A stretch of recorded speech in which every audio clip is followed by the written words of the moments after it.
Hello and good evening, everyone, and a very warm welcome to this special virtual discussion, the voice of next generation nursing leadership. My name is Simran Chaudhary, and on behalf of Voice of Healthcare, it is truly an honor to moderate today's special session. But before we move ahead, I would like to congratulate my all the panelists for this important day, International Nursing Day. Congratulations, and I wish you all the best. And thank you so much for being the backbone of our healthcare system, as you have been for a longest time with us. As we Sure. know, the healthcare ecosystem is evolving rapidly with advancements in artificial intelligence, with advancements in artificial intelligence, digital health integration, precision medicine, and changing the patient expectations. In this transformation, nursing professionals continue to play a critical role in strengthening patient centered, evidence based, and multidisciplinary healthcare systems. So today's discussion aims to explore the evolving role of nursing leadership in modern healthcare while also focusing on technology, workforce innovation, compassion driven care, and of course, future ready nursing practices. Before we jump onto our discussion, let me take a moment to introduce our esteemed panelist joining us today. Dr. Suchita Shailesh Sawant, Principal College of Nursing, Bombay Hospital and Medical Research Center, Mumbai. Thank you so much for joining, ma'am, Thank you. and wish you a happy International Nursing Day. Thank you and wish you the same. Thank you so much, ma'am. Dr. Deepa Ganesh Reddy, Principal School of Nursing at DY Patil University, Navi Mumbai. Thank you so much for joining, ma'am, and wish you a happy International Nursing Day. Thank you so much. Thank you so much, ma'am. Dr. Anu Gauba, Dean, Department of Nursing, School of Medical and Allied Sciences at GD Goenka University, Gurugram.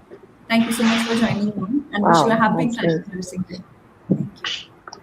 Thank you, ma'am. Ms. Deepa Kakkar, Chief Nursing Officer at Asian Institute of Medical Sciences, Faridabad. Thank you so much for joining, Wow, ma'am, great. and wish you a happy International Thank Nursing you. Day. Thank you. Yeah. Thank you so much, ma'am. Ms. Sindhu S. Nair, Nursing Superintendent at Tata Memorial Hospital, Mumbai. Thank you so much for joining, ma'am, and wish you a happy International Nursing Day. Thank you so much, and happy nurses to all the fellow nurses who have joined us virtually today. Thank you so much. Thank you so much, ma'am, and I thank you so much to all the panelists for joining us. To begin our conversation, which is on smart healthcare leveraging AI to tackle nursing workforce challenges, my question is to Dr. Suchita. Ma'am, we are seeing a lot of advancements coming up, and the new buzzword AI, which is all over, you know, whether it is a healthcare or any other industry, it's everywhere. So, how can artificial intelligence really bridge the growing gap between nursing workforce demand and patient care expectations in our country? Yeah, thank you, Madam Simran. And I first of all take an opportunity to thank Voice of Healthcare for giving an opportunity. And the main thing is and I wish everybody a very International Ham Nurses Day to all the eminent speakers who are here. I am very proud to be one of the part of it. Now, regarding artificial intelligence can help nursing bridges, like it is one of the which is the coming emerging uh, process because we are also coming towards digitalization. So naturally, this artificial intelligence can help the Indian workforce that whatever the repetitive tasks are there, the repetitive tasks can help so that we can focus on the bedside care, that is a critical bedside care. And at the same time, we can see that the rising patients' expectations for precision and speed. So for that, we can have the thing is, so first of all, we can the reduce is the administrative burden. See, because this AI tool has helped us to at least to 25% to reduce the nurse's time by routine work can be taken over by someone else, or maybe the documentation is there. In today's world we have electronic documentations instead of manual, so even if you speak the documentation can be recorded. Secondly, scheduling. Now, as per the need of the particular ward or need of the particular moment, whether it is ICU or whether it is ward, as per that you can have the staff availability according to the patient's acuity, which helps to prevent the nurses burnout syndrome, because the nurses are, as per the shortage, if it is there, the burnout syndrome is more. Plus, then we also have inventory management where the AI system has taken over. So you can have the inventory management, suppose if it is less, so that the nurses don't waste time in searching the necessary items. The AI has taken over so much that we can help out with the AI system to do that. Second is your enhancing patient safety and monitoring. Today's world is digital safety net, which identifies the potential issues before it comes in emergencies. As I said, we are in the AI system, so we have all the monitors to know the warning scores. Now, for example, if it is sepsis, if it is cardiac arrest, so before they occur, the particular monitors will give you an indication. They give you a warning bells so that we can prevent that. Also, we can prevent error prevention. That is mainly you can have cross reference even if the person is having allergic, if the person is having any potential drug interaction, which has shown that the AI system also reduces medication error by around 50%, it gets reduced. The third one is our world is going very fast, so we can expand our care beyond the hospital. Like we have telehealth medications, we have remote monitoring, we also have AI chatbots. Where the patients, when they get discharged, they have been followed up by the hospital, by the doctors, by maintaining the records. So they don't, the person doesn't have to run on and off for the post discharge anything, any queries is there. They can be handled by the telemedications and they can be follow up on the phone itself. Then we have precision and clinical decision support. That is, the today's world is moving so fast. You can have diagnostics hours of frontline to screen out conditions like tuberculosis and also diabetic nephropathy more efficiently, so that the person doesn't land up into all these things. And the most and foremost is the evidence patient care. That is also based on the latest medical literature and the specific the patient data.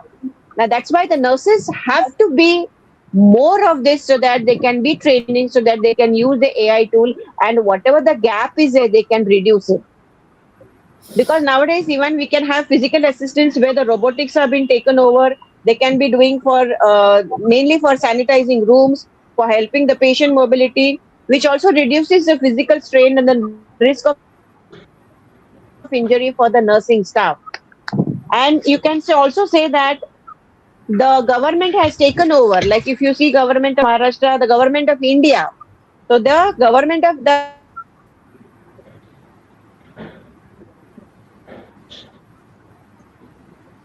artificial intelligence is helping to improve the quality of medical devices.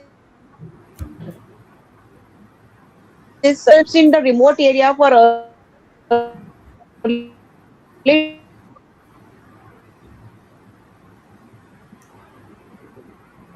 detection and screening, which helps in the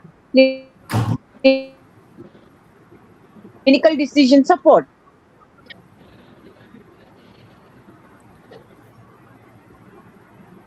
As I said, the AI tool has also helped national tuberculosis and decline in adverse tuberculosis outcome, and over 4,500 consultation between they have given is April 12 million patients. We are moving towards the 7. So the government server this. Thank you.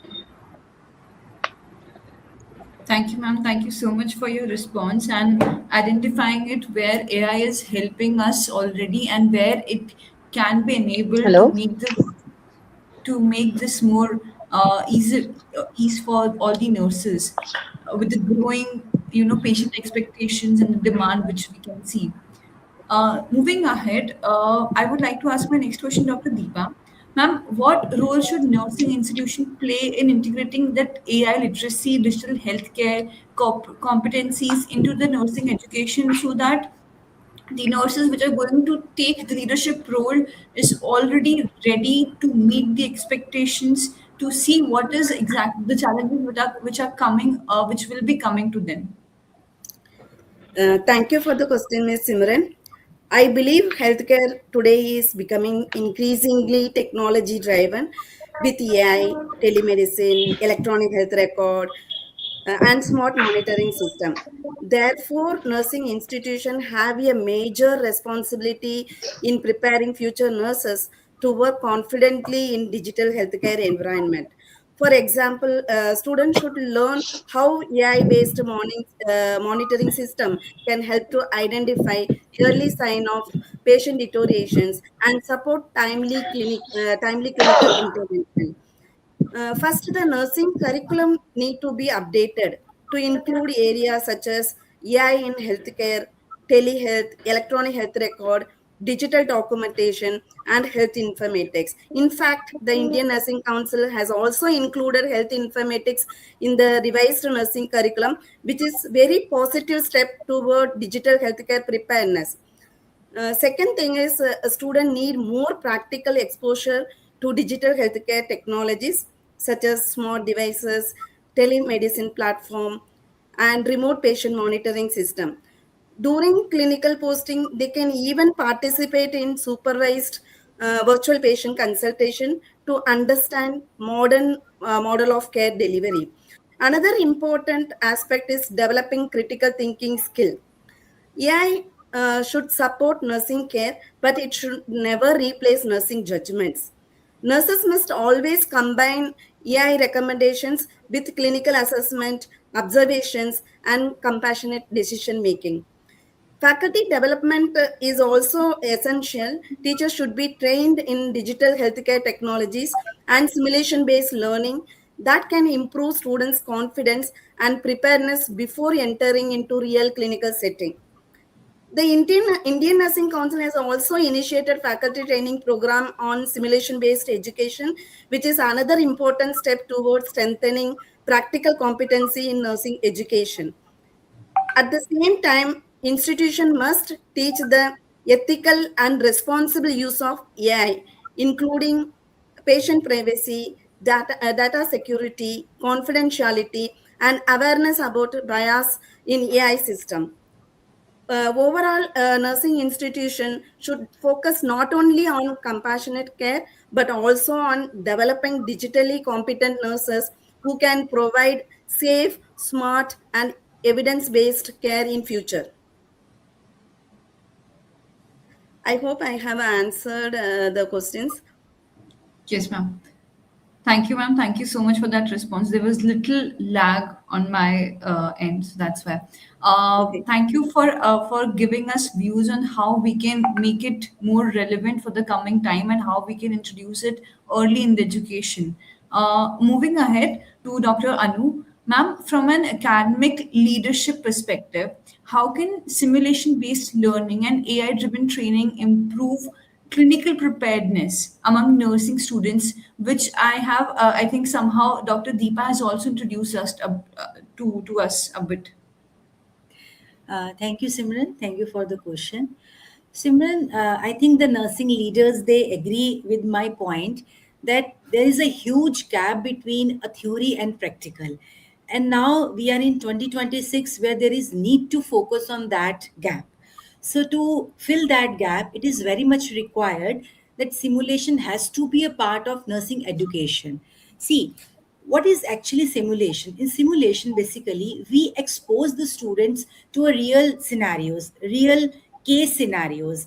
So, this helps, or I can say that this enhances the students in their decision making capabilities or their problem solving skills, right?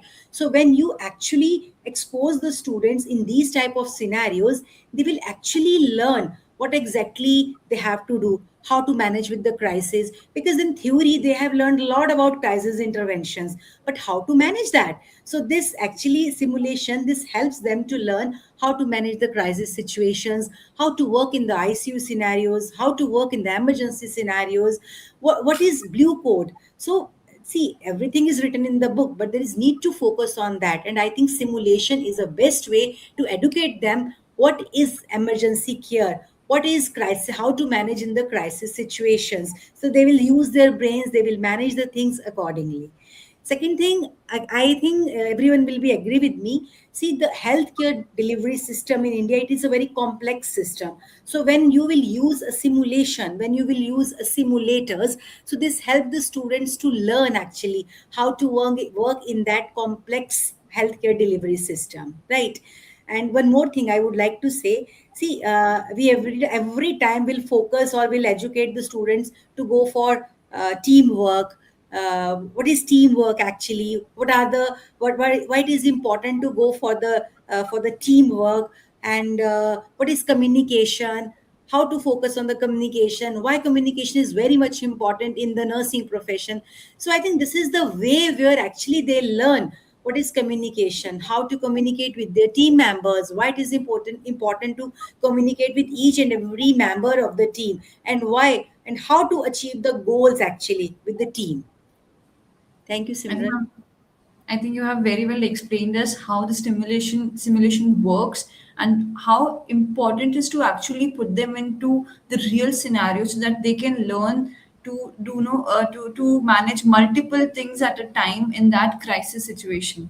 So this trains their mind, this trains them for multitasking on ground. Moving ahead, I would like to ask my question to Ms. Sindhu. Ma'am, what are the ethical and practical challenges nurses may face while adapting to AI-assisted clinical decision-making system? Because everything which is being introduced to any human being which is new, so a basic tendency is to resist the new things. So how we can make them realize that this is very important and that how it will help them. Uh, a very valid question, Simran. Thank you for bringing all of us together. So I heard the academicians speaking because from the academicians we get the young nurses to us. So I heard them out, which is very important. And what I heard about is the simulation. So a very important point over here for us to understand is AI won't replace nurses, but nurses using AI will definitely replace nurses who will not use AI. That's very important. So now let us come to the scenario from where I come from, a very high volume institution where we are working. So what is the role of AI over here? So while Madam Anu was speaking about that, how important is simulation, and Madam Deepa was speaking about practical exposure. Now, so we have to bring both of them together. Now, let me tell you about what happens to the nurses in the practical area. So, over here, the nurses are the people who have worked for very long, and after seeing many patients, they would understand when they look at that how does a patient with hyponatremia looks like, how does a patient with hypokalemia or tumor lysis syndrome from an oncology setup, or how is like Madam Amnu was speaking about code blue. When a nurse is taking care of a patient, how does a patient who is going to go bad, and this is the time when we have to call for the code blue. So this is the ethical dilemma, and this is where we come, where the nurse's decision comes into picture. So definitely AI can advise, but the nurses have to decide. This is what I feel. So we can take the advice of AI at each and every moment, but the decision making has to be done by the nurses, and that critical decision making can come only with the years of experience, and maybe with a correct mentorship which can be provided by the from the expertise or the at the senior level. So definitely simulation is the best way for a novice nurse to learn, so that they can be prepared for them to be inducted into the system, and we can teach them and take them and handhold them and make them a better nurse. Thank you. Very well highlighted, ma'am. And then how it it takes a lot of things, the years of experience, good mentorship, and way to manage work to become a very good nursing leader out there, and how simulation can help and help in training a nurse for a critical situation for challenging times. My question is next to Dr. Ms. Deepa. Ma'am, in hospital administration, How do you see AI supporting nurses in reducing workload? We know that they go through burnout, the lot of documentation burden. So along with this, all these work, how can AI help them while improving the patient outcomes also? Ma'am, you are on mute.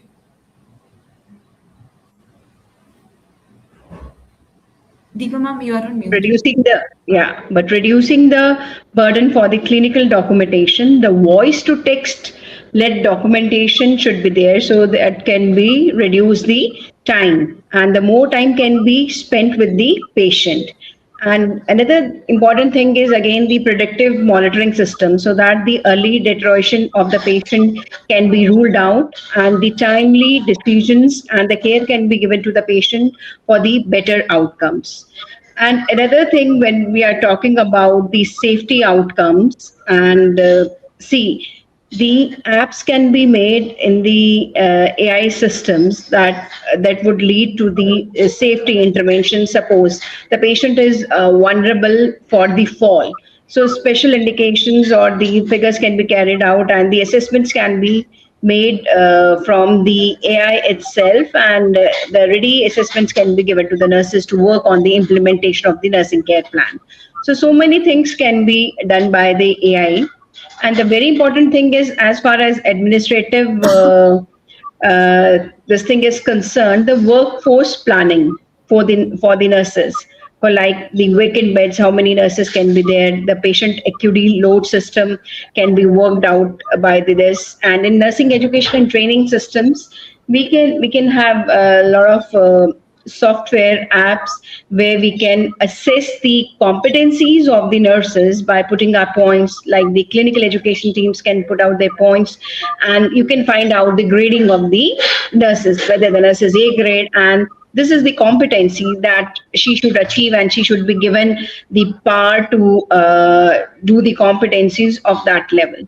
So I think a lot of things have been done with the help of AI, and it would rather improve the nursing care and the competencies that the nurse deliver the care. It's an overall package that can be combined with the compassion, the dedication, and the nursing practices, and the objective and the goal that we achieve will be more convenient for the better patient care. Thank you. That will definitely help for the better patient outcomes, ma'am. And you pointed out really Yeah. effective points out there, that what tools, what methods can help nurses to, have a little relaxed point in terms of documentation, in terms of burnouts, which is quite frequent. Moving on to our next segment, round two, which is on industry perspective on workforce innovation and skill development, which is required. So I would like to ask my question, Dr. Suchita. Ma'am, what do you think are the emerging skill sets which are becoming quite essential for the next generation nurses in today's rapidly evolving healthcare ecosystem, and they should be prepared for that? Ma'am, you're on mute.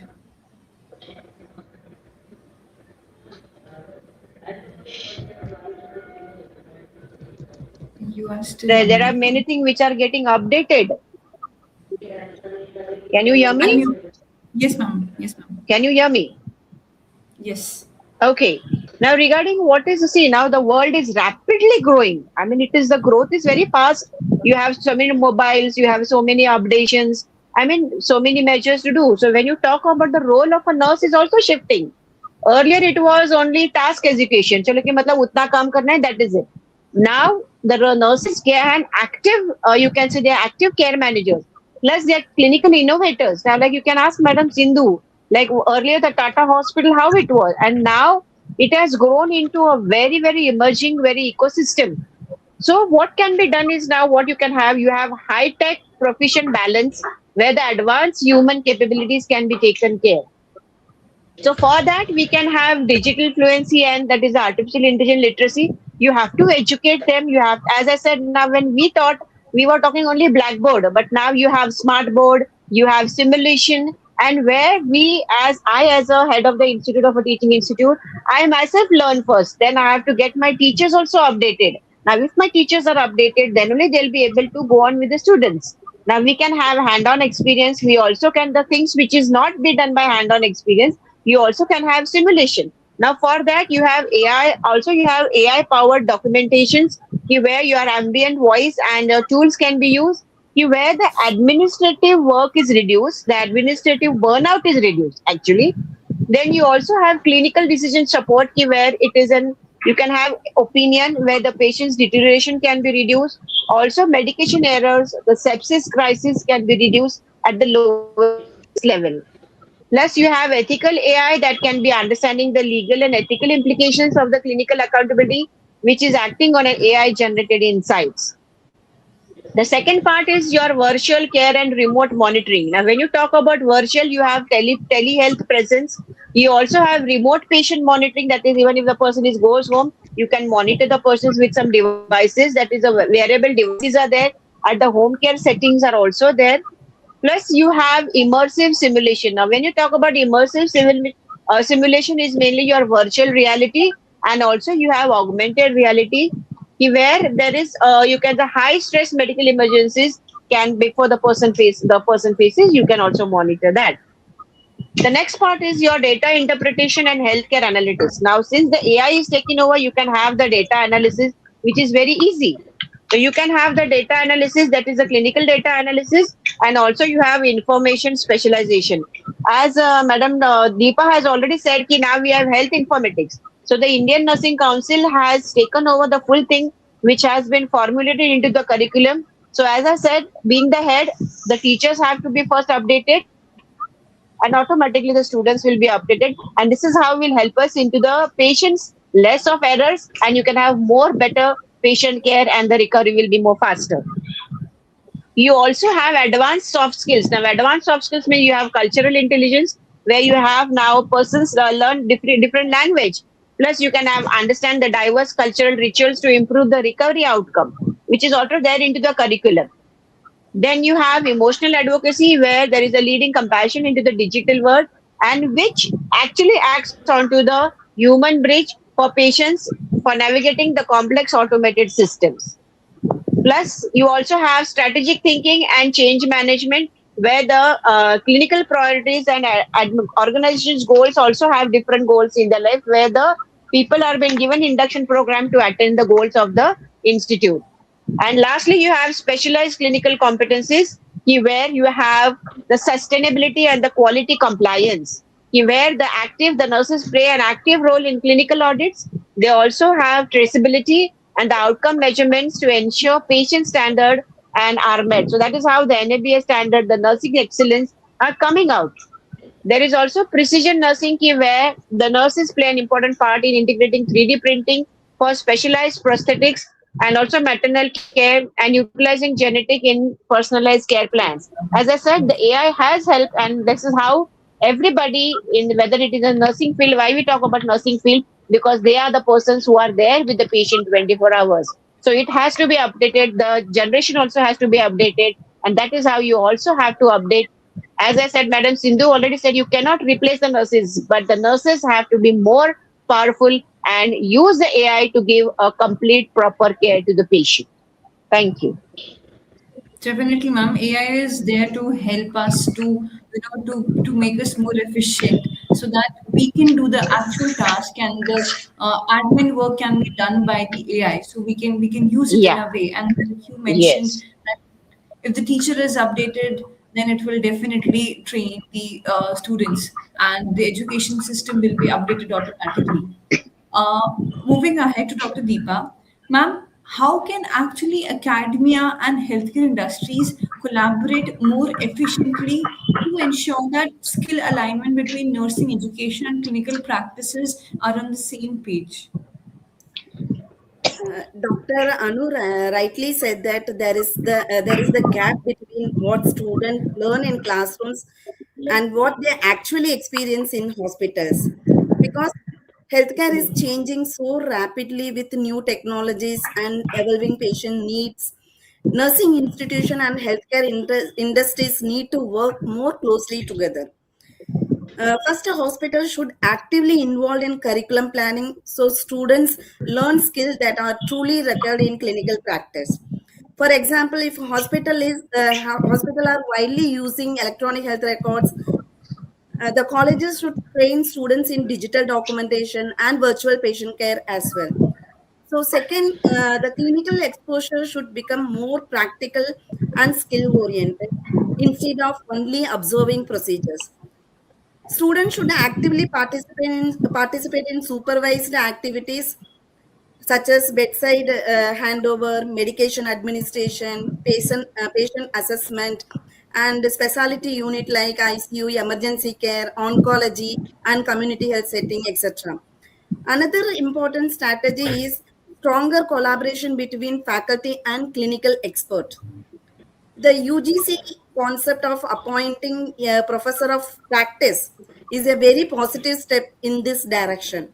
So the regular guest lectures, mentorship program, workshop, simulation training, and even short-term simulation training for faculty, and then posting the faculty in the hospital, that can bridge the gap between theory and practice. Technology training is also extremely important in modern nursing education. Students receive exposure to AI assisted healthcare system, telemedicine, electronic health record during their classroom learning and clinical rotations. So, hospitals and colleges can also jointly develop structured internship program for final year nursing students. Such program help improve confidence, communication skill, clinical decision making, teamwork, and professional accountability before students enter independent practice. In addition, collaborative research project between hospital and academic institution can promote evidence-based practice and help to address real healthcare challenges such as infection control, medication safety, and quality improvement. Finally, continuous feedback need to be taken from the healthcare institution. If hospital identify specific skill gap among graduate, so nursing colleges can revise teaching methods, strengthen simulation lab, and improve competency-based training accordingly. So overall, stronger collaboration between academia and healthcare industry is essential to prepare confident, competent, technologically skilled and industry-ready nurses who can effectively meet the demand of modern healthcare systems. Thank you, Simran. Thank you, ma'am, and thank you so much for sharing views on this, that how we can prepare our students to meet the industry specific demands and the expectations. Moving to my next question, Dr. Anu. Ma'am, we know that along with education, leadership qualities are also required from the nurses. So, how important is leadership training and interdisciplinary exposure in preparing nurses for the future healthcare challenges they are going to face? Simran, I think COVID-19, its pandemic, has clearly explained us like we need a strong nurse leaders in the healthcare delivery system. But when we talk about the nursing leaders, they are the role models for the junior nurses. They are the role model for the students who are visiting their clinical areas, their hospitals. So, according to me, leader. When we talk about a leader, the leadership position, it doesn't come only with responsibility. It come up with accountability. It come up with the confidence in the profession, the confidence when you're working in the clinical areas, right? So we need a strong leaders, and for that, I think we need to introduce a concept of the some courses. Then some courses has to be introduced in the nursing curriculum so that students can develop that leadership qualities, right? Another thing which I think we can focus, that is, there is we every time we talk about the interprofessional relationships, but there is need to introduce this concept in the curriculum too. We have, but there is huge gap in that, and there is need to focus on that gap, and the students needs to learn what actually interprofessional relationship, why it is important to focus on that, right? Another thing which I can say regarding the leadership courses is, or I can say that leadership programs. See, leadership programs, not only it's not only a theoretical thing. It's a way where we can help the students to develop the capabilities. See, every child has a leadership qualities. Every individual is having a leadership qualities. But every child, every nurse needs a mentor, a right mentor who can enhance his or her capabilities, right? And for that, I think the senior nurses, the senior leaders, they can help them to enhance these capabilities. Thank you, Simran. Very well pointed out that how a good nursing leader can motivate their team members, and COVID has actually shown that phase, that point, the challenges where the nurses has led the healthcare system equally along with the doctors and all the administrators. And how this interdisciplinary relation can help to build better coordination and a strong team which can which can take ahead the healthcare ecosystem in a better way. Uh, Moving with my next question, Ms. Deepa, ma'am, what innovative workforce strategies Yeah. are hospitals adopting to improve the nurse retention, engagement, and professional growth, taking in keeping that in mind that at what all challenges, burnouts, and the other burden of the work they face. Okay. Yeah, the foremost important thing for the nurses and for the team member that we need to provide them the respect and the dignity to the fellow members, to our juniors, to our seniors, and the professional growth and development ladders that we need to provide them. Okay, so when we talk about retaining nurses, it's not only the employment, but it's a culture of respect, growth, emotional well being, and professional empowerment. The professional empowerment, when we talk about, it is creating a structured development pathways for the nurses through continuous nursing education programs.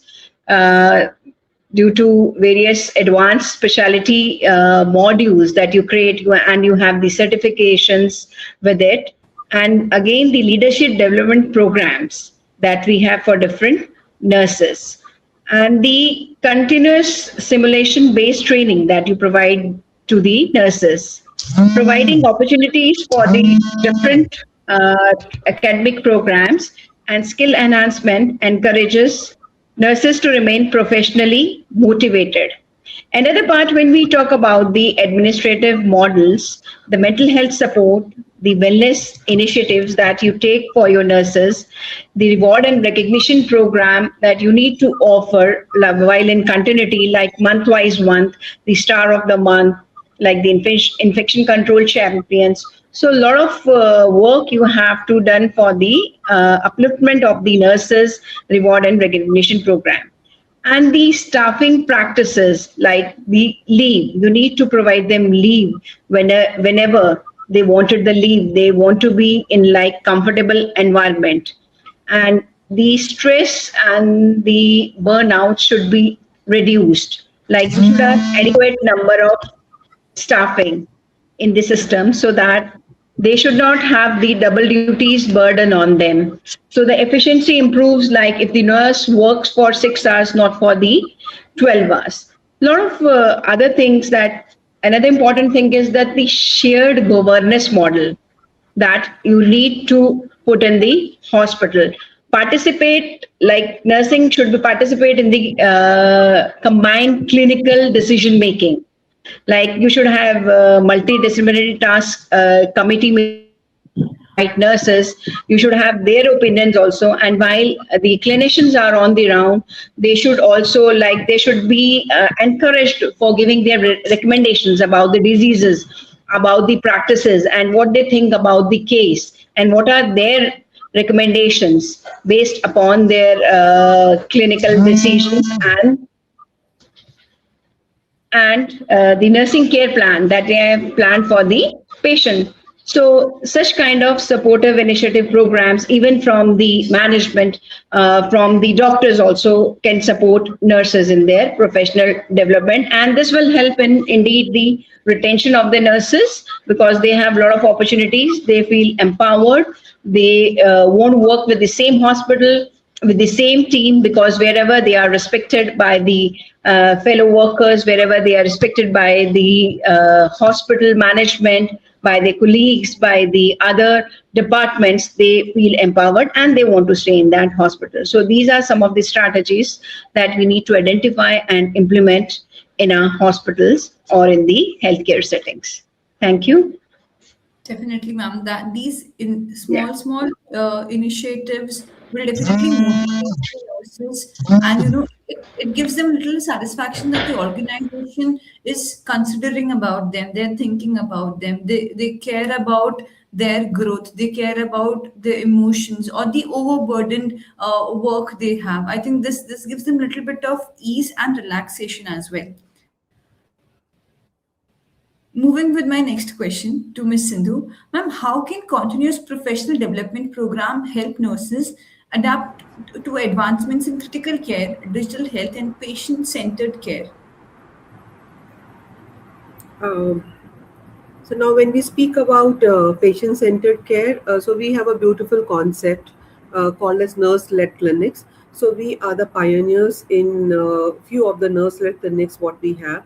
One is the 𝗧𝗵𝗲 clinic, that is a central venous access device clinic, where the nurses insert the central line through which the chemotherapy is delivered. So, for example, in the year 2025, more than 5,500 central line was inserted by the nurses in the clinic. So, one of the other nurse-led clinic is a stoma clinic. Similarly, and so a few of the clinics where the nurses take the lead is pain, palliative, breast care nurse. So, these are the areas where we can have patient-centered care, and the nurses can take the lead by continuous professional development. So if we are going to teach them a focused learning and create, we do have a we do have certificate courses, and this is how we have capacity. We believe in capacity building, skill development, and we take these courses throughout the country, and we help in developing these kind of clinics across the hospitals in India, and we empower the nurses to create a space for themselves and for us also, and that is how we make nursing visible. So this is what we believe in. So we also do something called as traveling school of oncology.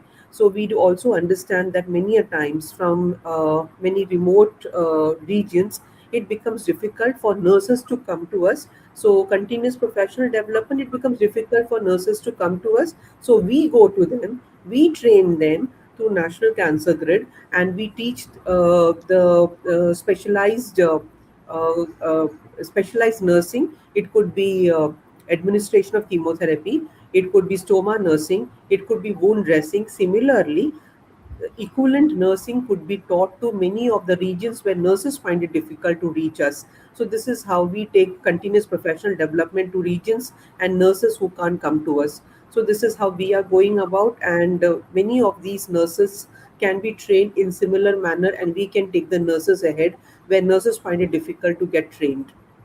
That's it from my side. And digitally, once again, digitally we also reach by telenursing, and that is how we train nurses through telenursing. So this is how digitally we take the help of digital media to help nurses across India, and also through countries, neighboring countries. So we reach out to other countries like Bangladesh, Indonesia, Africa, from many African countries also. So many nurses are getting trained from us, and we also learn in the process. That's it from my side. Thank you, ma'am. Thank you for highlighting all those points and that how nurses are already leading such difficult situations, such critical care, and they're doing their job perfectly. And how digitally also we can contribute in such cases, and overseas also it is actually happening. Moving and taking our conversation to compassion versus efficiency, where can nurses balance both?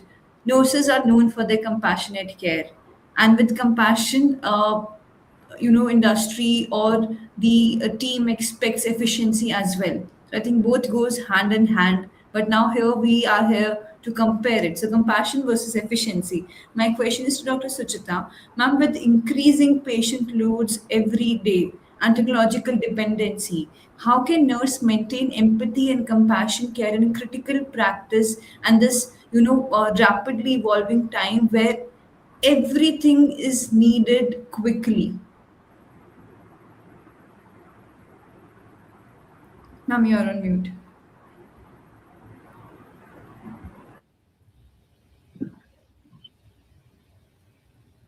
You're again on mute, ma'am. Just a second.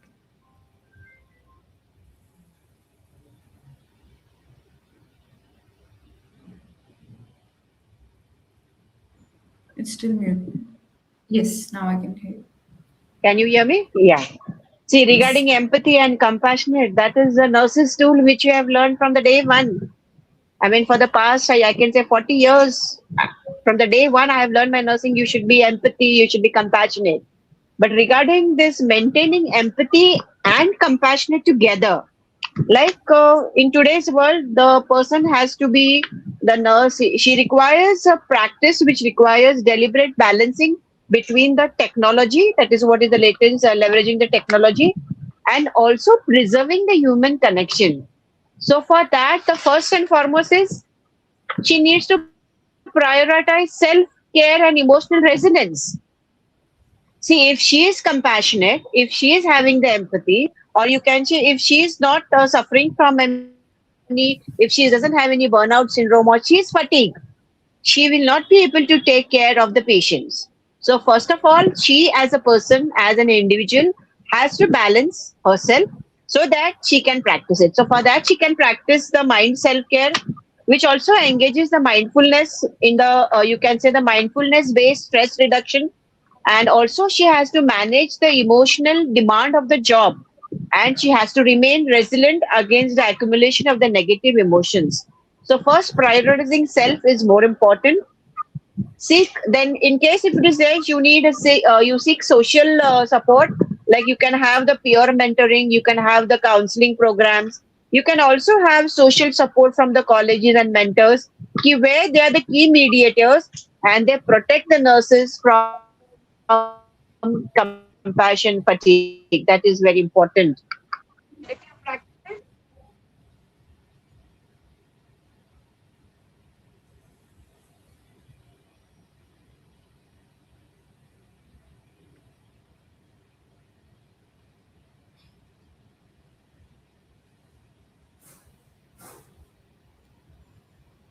Ma'am, your voice is gone. I cannot hear you.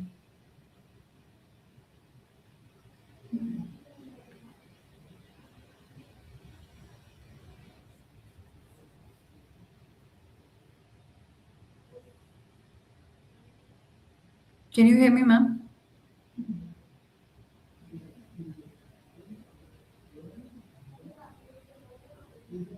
Hello? Can you hear me, ma'am?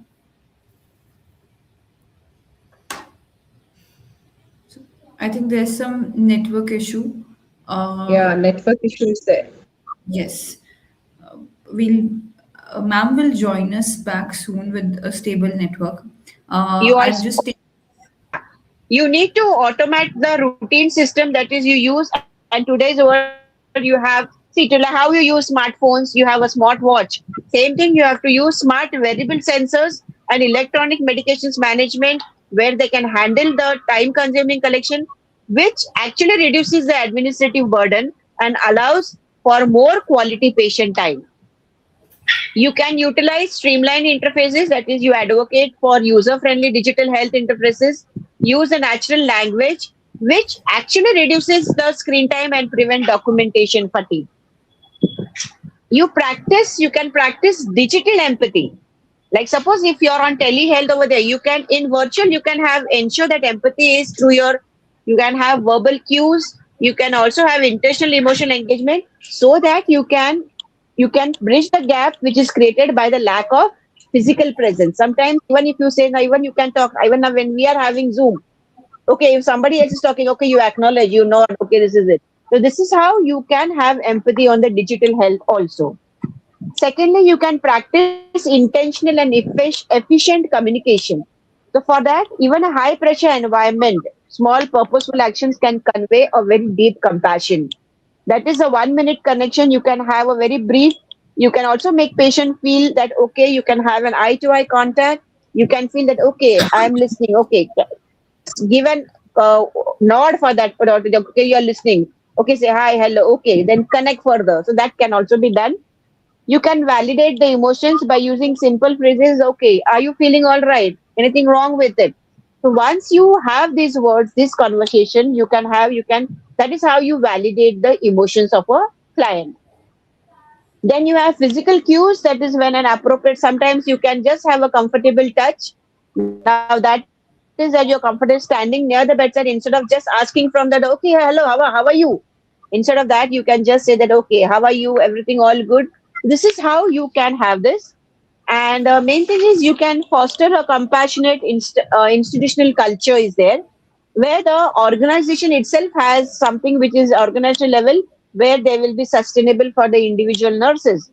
Like you can have advocate for manageable workloads, you can have healthcare leaders to prioritize management patient load, you have supportive environments to prevent emotional exhaustions, and also you can say empathy training can be there, so you can participate in that.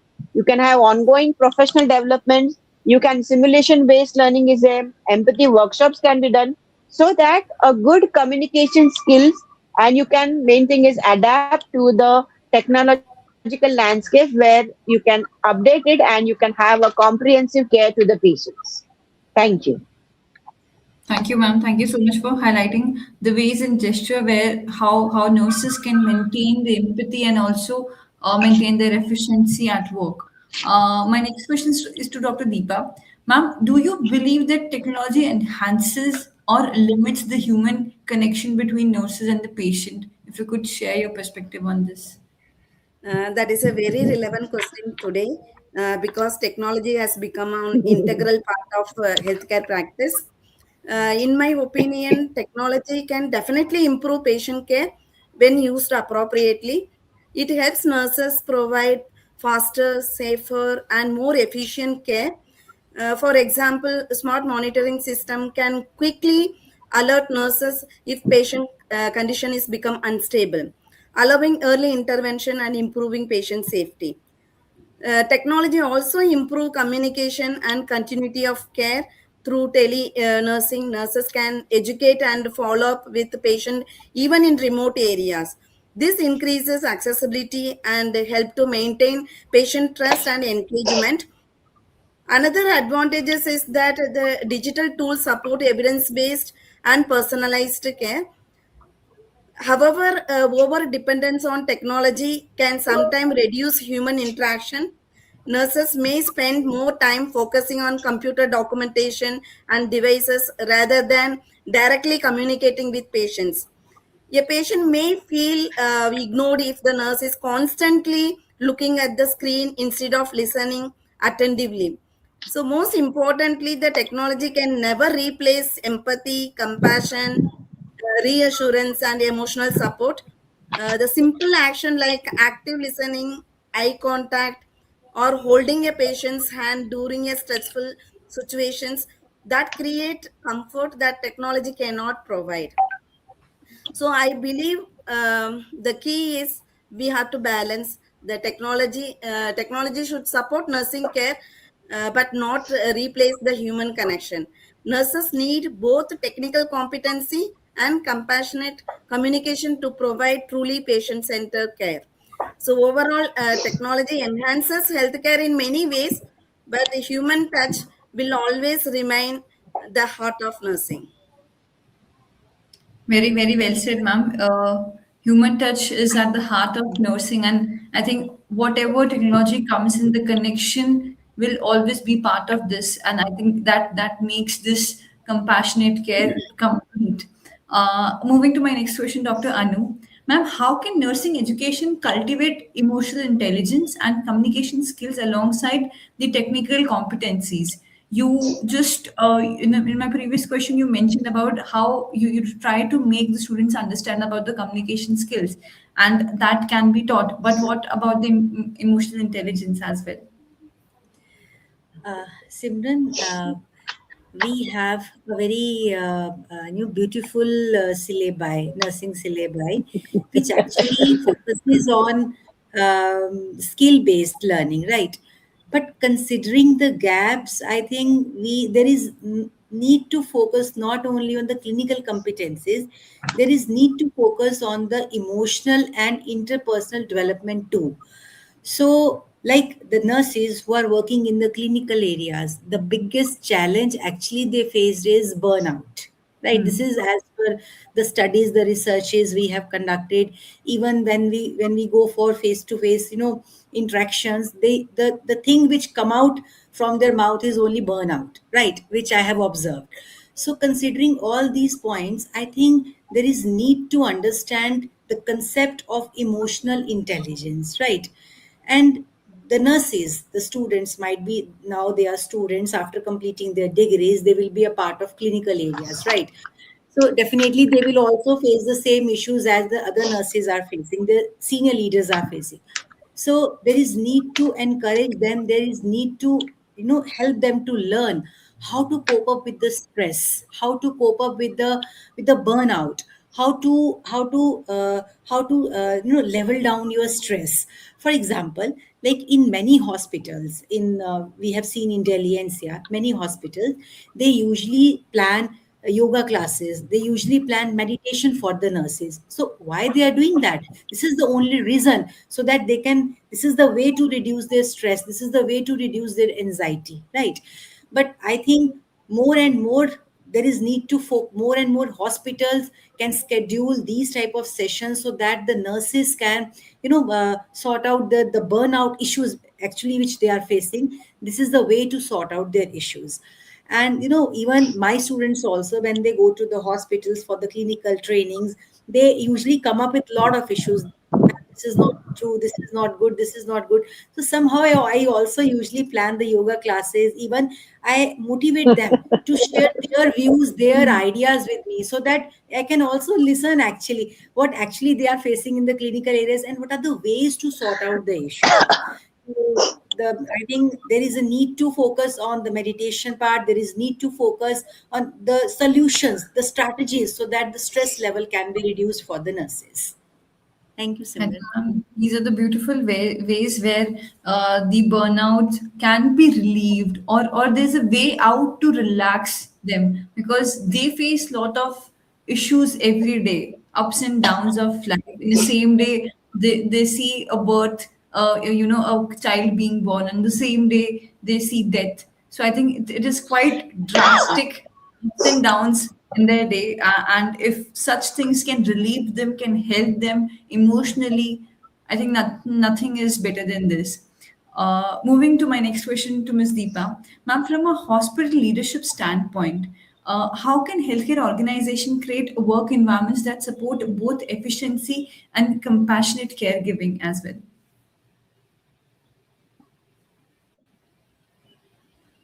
Ma'am, you're on mute. Unmute from there. Ma'am, you are on mute, ma'am. Deepa. Okay, yeah. No, it's unmute. Most of the points have been covered by the prominent leaders, but then also I would like to reflect on some of the points which I would like to share. See, when we talk about efficiency and compassion, they are not the opposing terms. They go like hand in hand. When they are, a hospital has to design the complete wellness program for the nurses.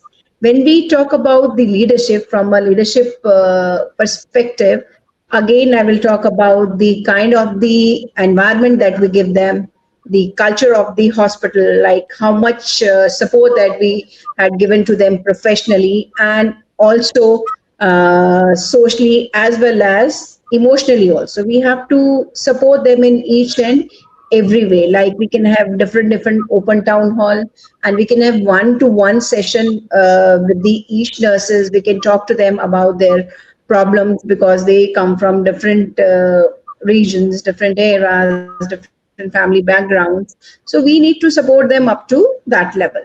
And when we talk about the administrative level support, see, they should be adequately staffed. They should not have any kind of burnouts. And professionally, they should be valued more and capable of delivering, then only they'll be capable of delivering empathetic and patient centric care to the patients. When they'll remain happy, so they will give the quality nursing care to them. See, another important point is we can optimize the workflows. Like a lot of support teams are working with us. For example, the flow coordinators, the data operator entries, the dietitian, the pharmacy works with us, the FMV team works with us.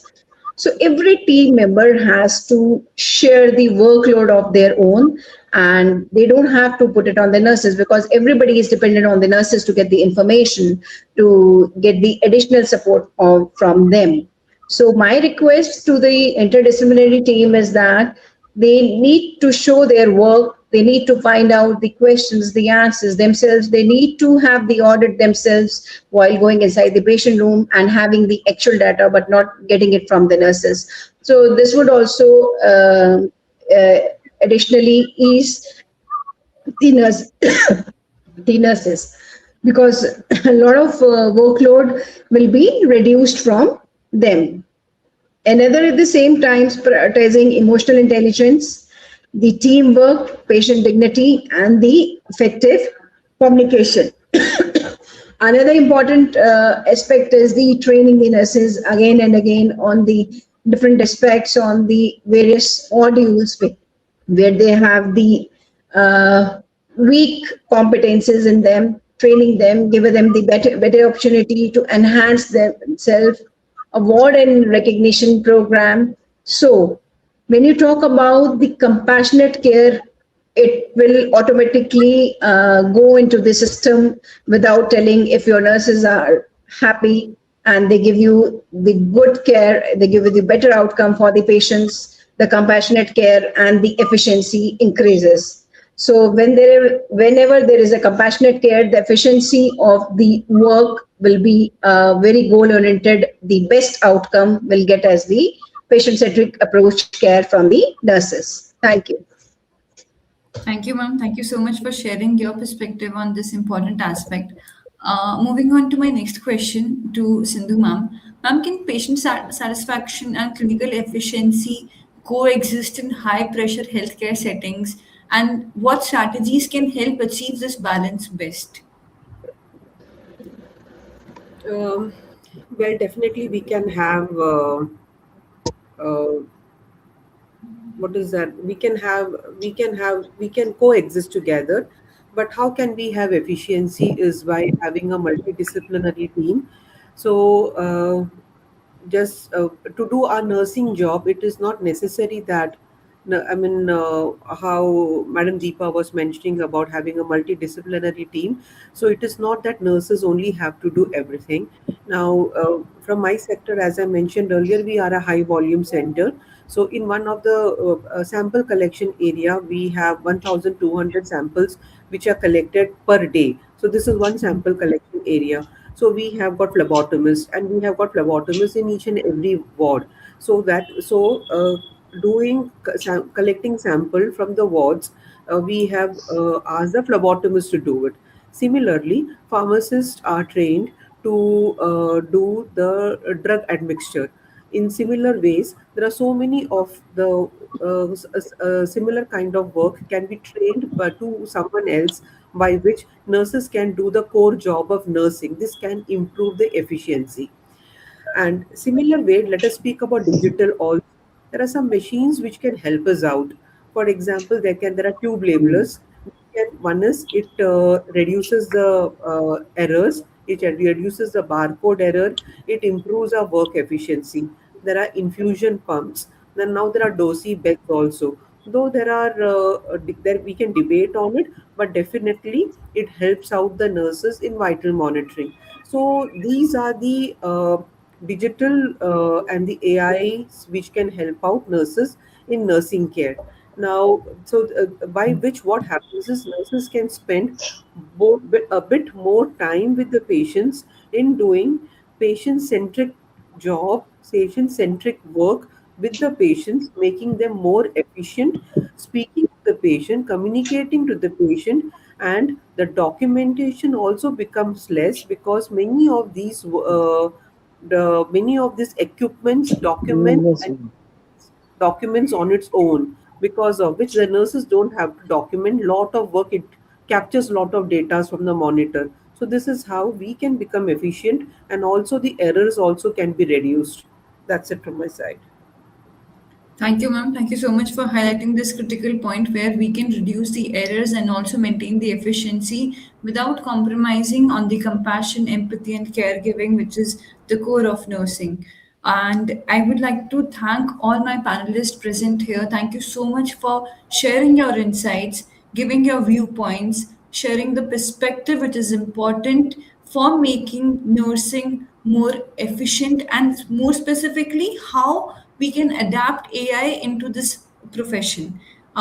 With your expertise, with your everyday challenges, you have made us understood about these important aspects.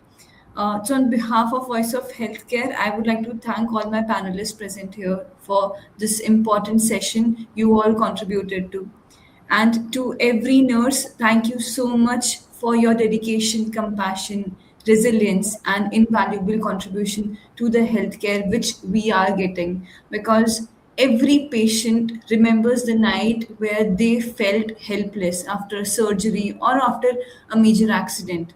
But they also remember the nurse was always there for their care whenever they called them, without showing any tantrums or any point of that the any point of inconvenience, because nurses are always there and they are the backbone of our healthcare system. So thank you so much, ma'am. Thank you so much to all present here for your contribution to this session. Thank you so much, Simran, for inviting all of us on International Nurses Day. Thank you so much. Thank you, ma'am. Yeah. Thank you. Thank you, Simran. Thank you, everybody.